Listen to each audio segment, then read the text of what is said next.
Greetings, members one and all of the Salivation Nation. Arguably, the richest gold bug out there is changing his tune on how he views cash. Let's explore.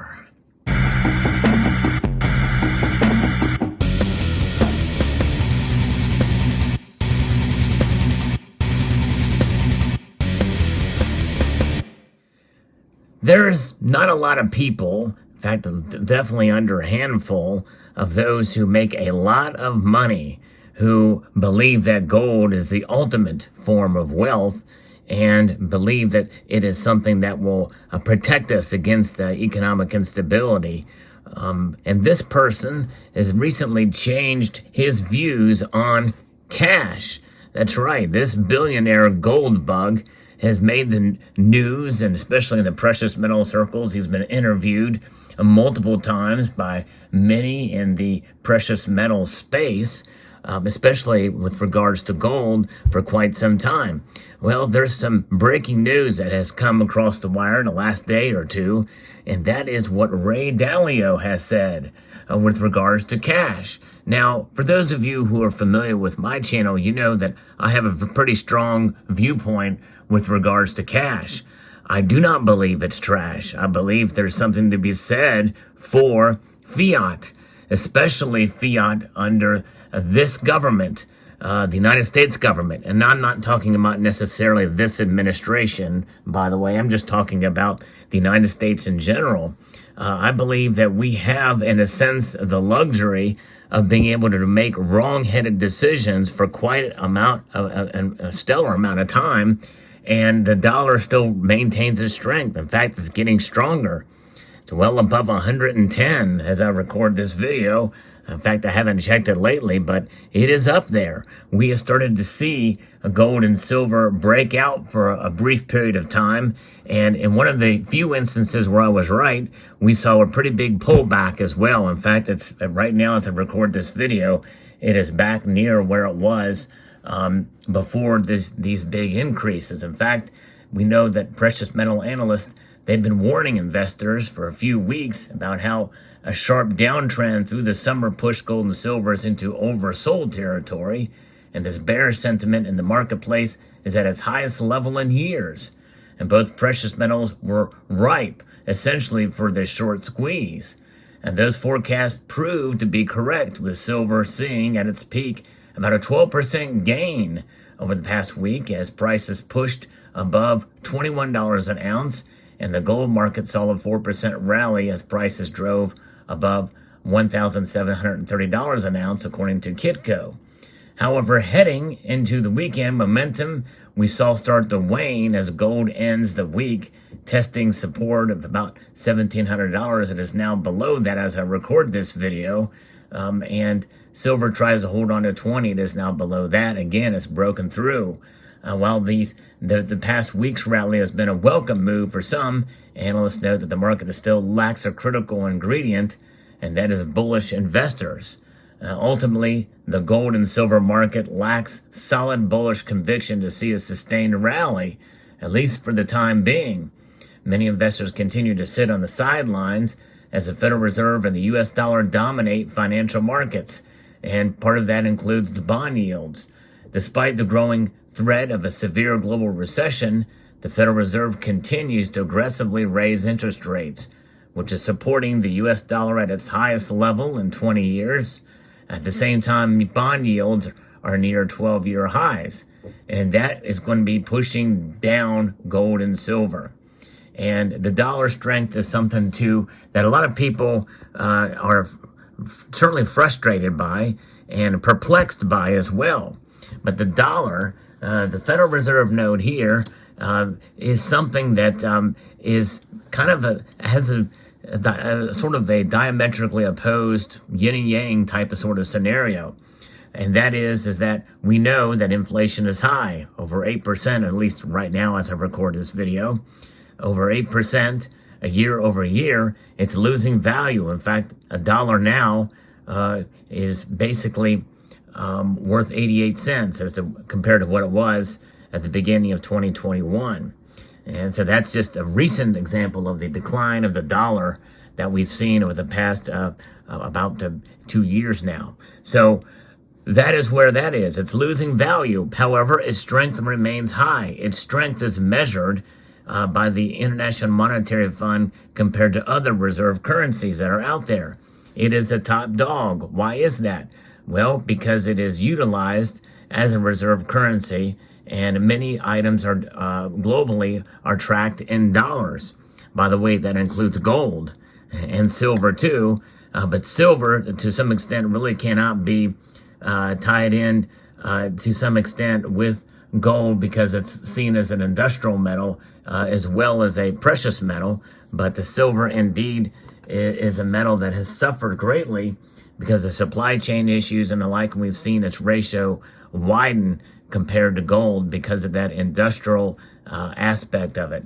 But nonetheless, that's where we stand. And that's the difference between the strength of the dollar. And that strength is measured compared to other currencies. And what's the best analogy that I can think of is think of a pile of dirty shirts in a laundry basket. And you have to go to work one day and you need a shirt, but you haven't had time to do laundry. Well, you're going to pick the cleanest of the shirts in that laundry pile that may just have a couple of stains on it that perhaps you could hide to some level. And they may be visible to some extent, but it's not going to be nearly as bad as all the other shirts in the laundry pile that are full of muck, grime, grease, and ring around the collar and all the like. You know, it's very noticeable on those other shirts where it may not be as noticeable. But it's still, that clean shirt, the cleanest of the dirty shirts is still a dirty shirt, needs to be washed. That's like our dollar right now. Of course, many people are probably thinking to themselves, well, how can that be? Because, you know, look at the debt, look at the deficit spending, the debt to GDP ratio. It's off the charts. It is off the charts. But the markets don't care. When we look at compared to other nations, it may not seem so bad, and we have the luxury of doing that. And I think that is what has shaped this billionaire's decision, and that is Ray Dalio from Bridgewater Associates. Yes, indeed. Fascinating to see what has come out about Ray Dalio. So the headwinds for gold are not expected to ease anytime soon. Even some market heavyweights are starting to embrace the idea of a strong U.S. dollar. Indeed, Ray Dalio made headlines announcing on Twitter that he no longer thinks cash is trash, a position that I've held for quite some time. The dollar, I believe, is not trash either. And Ray Dalio understands that too as a gold bug now. This is a position that he has held for a few years.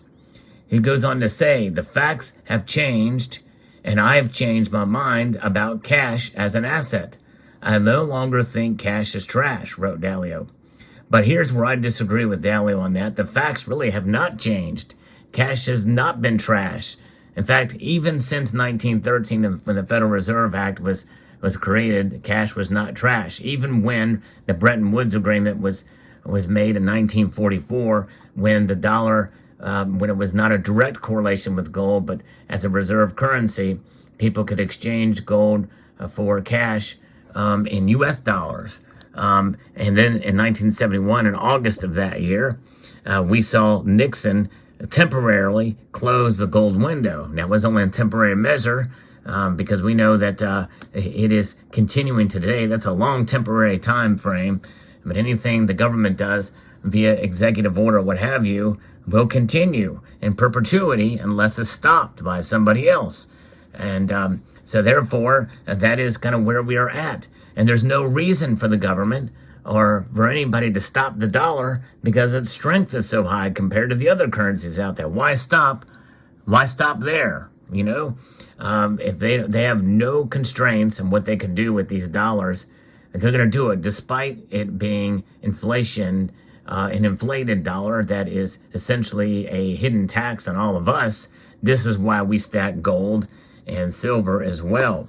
And so therefore, I think it's incumbent upon us to understand the nature of cash, and why it's not trash, and understand that it is really just two different types of money we're dealing with here. Money, you have to think about it. What defines money that makes up our currency today?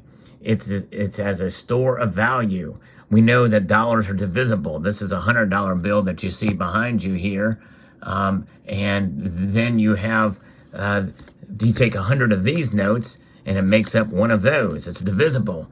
And of course, obviously, we know it's divisible even underneath the dollar with the cents. 100 cents make up a dollar.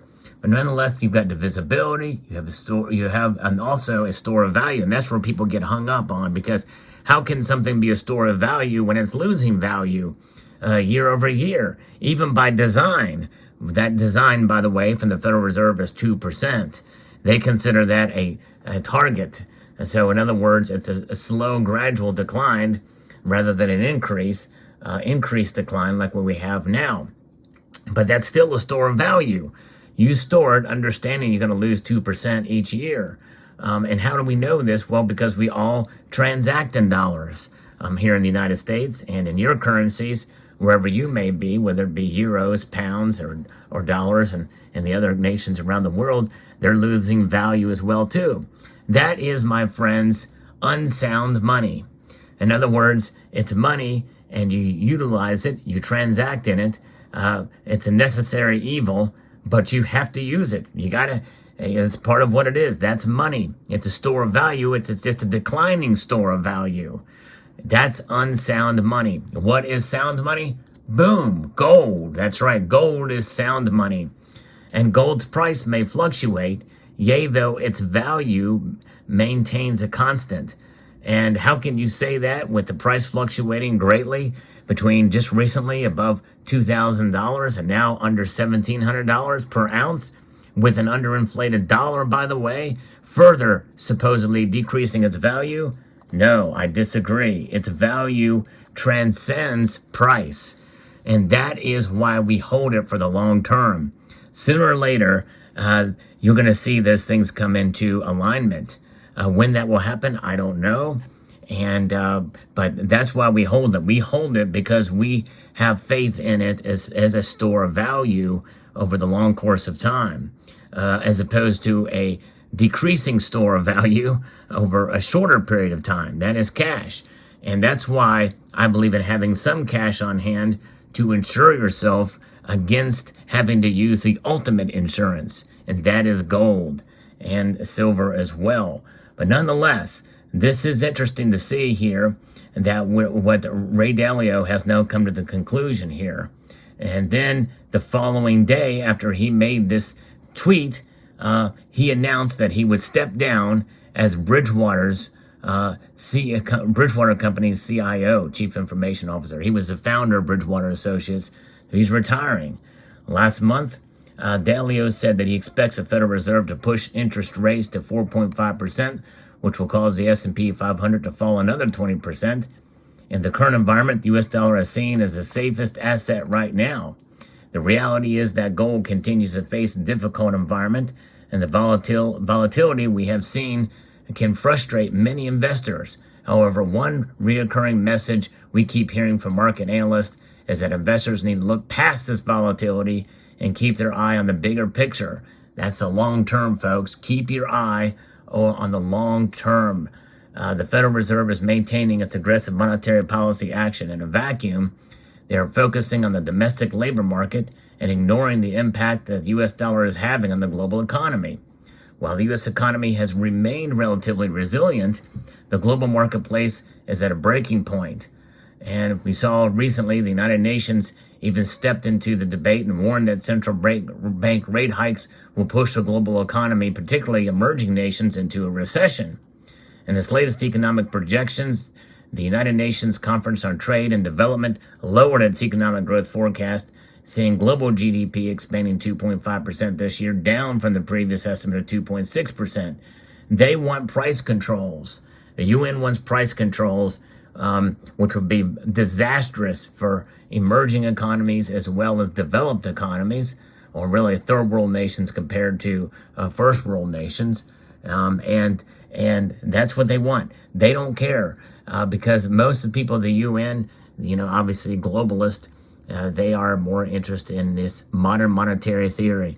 They're interested in Keynesian policies, whereas what we really need is a stable dollar, and ideally one that would be backed by gold, that would restrain politicians and government officials. Rein in spending is really what it boils down to. How do you do that?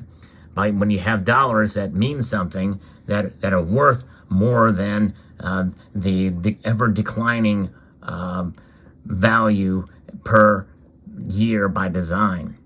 Pretty shameful what's happening in this country and even around the world with all of these government institutions, central bankers doing the same thing that has never worked in the past, and it won't work. But what has stood the test of time is gold and also silver. There you go. Let me know what your thoughts are in the comment section below. I hope you found this video insightful.